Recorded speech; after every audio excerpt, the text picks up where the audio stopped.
অনেকে মাযহাবের দোহাই দিয়া ৩ তালাক দেওয়ার পর স্ত্রীকে হিল্লা দেওয়ায় এর চাইতে বোকামি পৃথিবীতে আর কিছু নাই। শুধু তালাকের বেলায় আসলে মাযহাব শুরু হয়ে যায়। ফির ধরতে গেলে মাযহাব লাগে না, ওই আপনার মুর্শিদ ধরতে গেলে মাযহাব লাগে না, তরিকা ধরতে গেলে মাযহাব লাগে না, নামাজের মধ্যে গেলে মাযহাব লাগে না।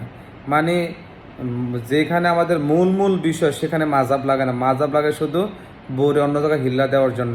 অসংখ্য অনেক হুজুর দেখছি বলে হিল্লা দিতে হবে। কোন হুজুর আবার বলছে হিল্লা দিতে চান তাহলে আমাদের সাথে যোগাযোগ করেন। আস্তাগফিরুল্লাহ আস্তাগফিরুল্লাহ। এদেরকে বান দিয়া ফিরানোর দরকার। অতএব হিল্লা দেওয়া হারাম ইসলামে, হিল্লা ইসলামে নাই।